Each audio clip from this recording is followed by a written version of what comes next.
Lui a décidé de la jouer solo pour sa nouvelle BD. C'est notre une francophone.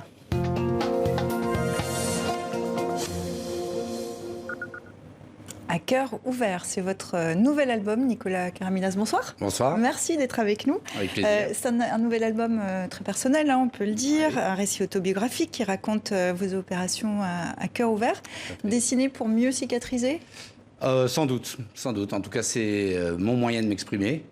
C'est vrai que dès que j'ai appris que j'allais avoir une seconde opération, la toute première datant de quand j'avais 1 an, en 1973. Vous étiez bébé. Quand j'ai appris que j'allais avoir une seconde opération, j'ai commencé à prendre des notes.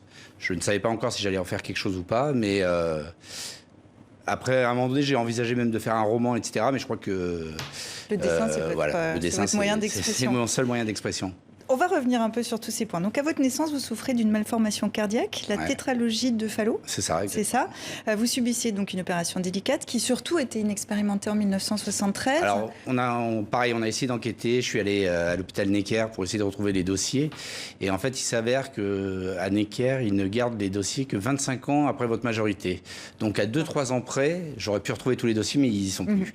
Donc, on suppose, d'après ce qu'on a réussi à mener comme enquête, en fait, que c'est une des premières. En fait. Alors, une des premières, on est pas sur un enfant de cet âge-là, hein, bien sûr. C'est un sujet tabou pendant votre enfance. Pourquoi ? Non, c'est pas tabou. C'est que je pense que, en fait, je m'imagine, moi, à la place, moi qui suis aussi parent, je me vois mal dire à un enfant de 3, 4 ou 5 ans, ou même 10 ans, tu as été opéré à cœur ouvert. Je pense que c'est assez violent. Donc, c'est vrai que moi, je m'interrogeais parce que j'avais cette... du coup Alors, on me disait ce que je raconte dans le bouquin, mais effectivement, mes parents ne se rappellent pas de m'avoir dit ça. Je ne sais pas si on a vraiment discuté, en fait. Ce qui se passe, c'est que, en fait, on m'a dit des trucs pour me rassurer, de toute façon. De même que quand j'ai été opéré à nouveau, le chirurgien, la première chose qu'il m'a dit, c'est de ne pas dire à mes enfants que j'allais être opéré du cœur, en fait. C'est quand même assez violent, en fait, comme opération. Et ce livre, cette BD, c'est pour rassurer vos enfants aussi ? Bah, écoutez, je sais pas, ma femme aussi a pris énormément de notes aussi.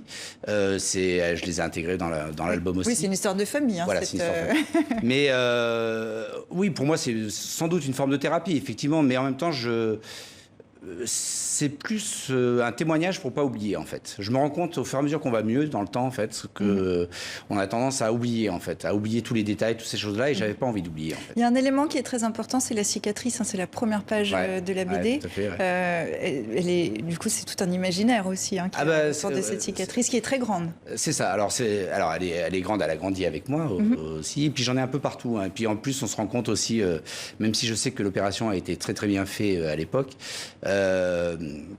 En fait, tout ce qui était drain, etc., toutes les cicatrices annexes, je pense que c'était pas aussi performant que maintenant, en fait. Et du coup, j'ai des cicatrices un peu partout, en fait. Quoi. Bon, mais j'avoue que ça m'a pas... Voilà, j'ai beaucoup de discussions en ce moment avec des gens qui ont aussi des cicatrices, etc. Et... personnellement, ça m'a pas spécialement ni traumatisé ni quoi que ce soit. J'en ai même joué finalement. Oui, vous disiez que c'est un requin qui vous a attaqué, etc. On vous disait que vous aviez avalé une bille. Bon, bref. Bah, c'est vrai que la cicatrice, il y a le côté aussi. Alors, il y a le côté médical de la cicatrice, mais il y a le côté un petit peu baroudeur aussi. Oui. Donc c'est ce côté-là que j'ai exploité aussi. Est-ce que dans cette BD, vous avez aussi voulu... c'est une réflexion sur votre parcours, sur la maladie, mais sur les soins aussi, parce que la BD se passe beaucoup à l'hôpital? En fait, on se rend compte... quand on rentre à l'hôpital, on rentre dans un univers à part entière, mais vraiment un univers global, général. Et c'est une aventure à part entière. Et surtout, on se rend compte, dès le moment où on met un pied dans l'hôpital, on se rend compte que le monde extérieur n'existe plus. Vous êtes dans une bulle, hein, c'est on est dans une bulle, on est dans une espèce de cocon, on est confiné. Et là, c'est un triste mot maintenant, mais non, mais c'est une réalité. Je veux dire, c'est une parenthèse dans notre vie, en fait. Et cette parenthèse, j'avais envie de la...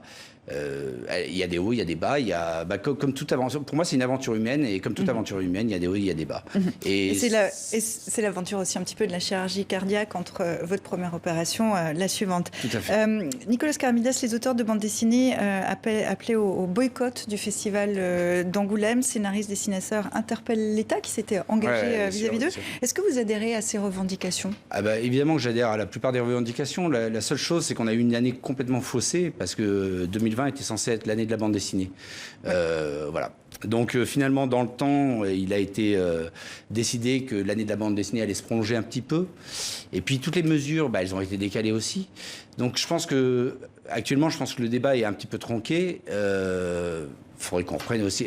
Nous, quand on fait une bande dessinée, la petite cerise sur le gâteau, il y a tout ça, c'est la promotion, c'est les festivals, c'est le fait de bouger. Sinon, effectivement, on fait un métier où on est globalement chez nous, quoi, en fait, non-stop. Mais soyons concrets.